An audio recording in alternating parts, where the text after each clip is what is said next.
In the deep and dusty corridors of history, one of Japan's most ancient legends, which time cannot wear out, is whispered from ear to ear, a story as old as the infinity of the seas and the sky. This is the story of a dragon completely different from the fire-breathing, terrifying, and destructive monsters of Western mythology. He is a being who inspires not fear, but wisdom and a profound sense of respect. He is not just a legend, but the story of Ryujin, the mysterious master of the waters, the very spirit of the ocean itself. He is not just a revered deity for the Japanese people, but also the legendary ancestor of Japan's thousands-year-old imperial lineage. Not just a mythological being, but the very personification of nature and the inspiration behind modern monster legends and gigantic creatures. On this legendary journey, get ready to dive into the depths of the water, exploring mysterious underwater realms and the unknown. Behold Ryujin, the absolute master of the oceans and the supreme deity who protects all living creatures of the sea. In the depths of Japanese mythology, he is also referred to by the name Awatatsumi. He holds absolute control not only over the seas but also over all marine life, the unstoppable flow of the tides, and the most devastating storms.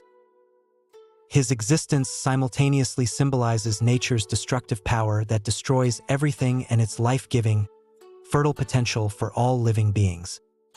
Unlike dragons in Western mythology, he is a being who dances not with flames, but with the compassionate yet powerful flow of water. Visually, his body is long and serpentine, while his head resembles the noble and wise features of traditional Japanese dragons. This being, who usually lives in the deepest parts of the sea, in secluded realms, can rarely take on a human form and emerge on land. Ryujin's home is as legendary and enchanting as his power.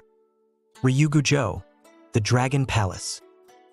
This mystical palace is built in the most inaccessible depths of the ocean, with walls made of shimmering pearls and columns of colorful coral. The most fascinating feature of the palace is that it has 4 separate rooms, each symbolizing Japan's 4 different seasons. The first room symbolizes cherry trees, ready to bloom at any moment, carrying all the vitality and elegance of spring. The second room is filled with colorful coral reefs and plays of light, reflecting the warm and sultry atmosphere of summer. The third room is filled with leaves in golden and crimson tones, reflecting the peaceful and mature atmosphere of autumn. The fourth room offers a visual feast that reflects the calm and crystalline beauty of winter, with glistening snow and ice crystals. Let's take a long tour inside the palace. Different rooms come to life with the magical colors of different seasons. This palace is not just a home, but also the heart of Japanese mythology. Ryugujo is not just a residence, but also the setting for one of the most important and emotional stories in Japanese mythology, the legend of Urashima Taro. This story tells of a fisherman who rescues a turtle and is taken to the Dragon Palace, where he is welcomed with unique hospitality. However, when he leaves, he shockingly realizes that just one day spent in Ryugujo is equivalent to hundreds of years on Earth. The key to Ryujin's supernatural power and his unshakable authority over the seas is a mysterious jewel he carries in his mouth. This is known as the Shiamitsutama, or the tide-controlling jewel. It is one of the most precious and powerful artifacts in Japanese mythology. Thanks to this jewel, Ryujin can control all of the ocean's tides, its rises and falls, with absolute precision. Using this jewel, he can raise the seas, flood the lands, and even calm the most violent storms in an instant. However, the jewel is not just a tool for control. It also plays a critical role in one of the most important and most dangerous stories in Japanese mythology. One story tells of how Princess Tamatori faces Ryujin's wrath in an attempt to retrieve this jewel. This jewel also plays a significant role in legendary stories, such as Princess Tamatori's struggle to retrieve it from Ryujin. To view Ryujin as merely a nature deity is to be very far from understanding his unique and profound place in Japanese culture. He is considered the legendary and divine ancestor of the Japanese imperial family. This is one of the most important beliefs that form the foundation of Japanese identity. This divine lineage is the beginning of a line that extends to Emperor Jimmu, Japan's first mythical emperor. This legendary lineage is not just a myth, but a crucial cultural detail that emphasizes the divine origins of the empire. It also shows that its power comes from a sacred source. Thus, Ryujin becomes not only a symbol of nature, but also an inseparable part of the Japanese nation's identity and its imperial lineage. This connection between Ryujin and the imperial family is not just a historical note. It is a living testament to the deep reverence the Japanese people have for their traditions and their belief in a divine connection to the natural world. The idea that their rulers are descended from a powerful, yet benevolent, sea dragon provides a powerful moral and spiritual foundation for their society. This belief has been passed down through generations, and it continues to shape their understanding of their nation's history and destiny. Ryujin's story is a beautiful tapestry woven with threads of mythology, history, and spiritual devotion. It reminds us that a nation's identity is often built on stories that connect them to something larger than themselves.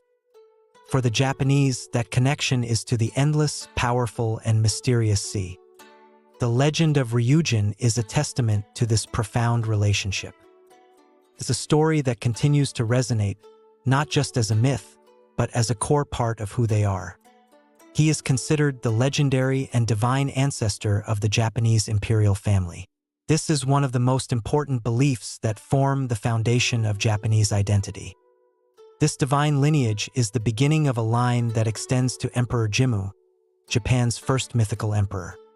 This legendary lineage is not just a myth, but a crucial cultural detail that emphasizes the divine origins of the empire and that its power comes from a sacred source. Thus, Ryujin becomes not only a symbol of nature, but also an inseparable part of the Japanese nation's identity and its imperial lineage. The story of Ryujin continues to live on in modern culture, reaching us from thousands of years ago and becoming the source of inspiration for many works we watch today. For example, those iconic monsters of Japanese cinema that suddenly rise from the depths of the sea and affect the entire world with their gigantic size. It's possible to see traces of Ryujin in their stories. Their emergence from the sea and occasional association with fire bring to mind the ancient depictions of Ryujin. Or the fact that the underwater dragon palace in the popular anime One Piece is Ryugujo, which shows how widespread Ryujin's cultural influence is. The 4 rooms of Ryugujo representing the seasons strikingly reveal the similarities between this and the modern fictional work. The legendary traces of Ryujin can also be seen in other historical and mythological legends within the depths of Japanese culture. For instance, in the famous legend of Kaguya-hime, the Moon Princess. It's known that the princess, who had to return to the moon, requested a jewel from the dragon at the bottom of the sea to save her life. This jewel could be Ryujin's jewel, the Shiamitsutama. The story of Ryujin is not just a dragon legend, but also carries symbolic meanings deeply ingrained in Japanese culture and philosophy. He is a reflection of nature's uncontrollable, unshakable power, combining the potential of water to be both life-giving and destructive. The figure of Ryujin embodies Japan's complex and respectful relationship with nature, and through this figure, the Japanese people express their respect for both the power and grace of nature. For them, a dragon is not an enemy to be feared and defeated as in the West, but a sacred and wise being to be revered. Ryujin is a mystical and powerful figure who has been protecting Japan's seas for thousands of years. He is the legendary ancestor of Japan's imperial family and represents the origin of this noble lineage. He is not just a mythological being, but also the muse of modern art and the very spirit of nature itself. His story is not just a dragon's tale, but a reflection of Japan's identity and its profound reverence for nature. Did Ryujin's story spark your curiosity even more? Then what legend should we explore in our next video? Share your suggestions with us in the comments.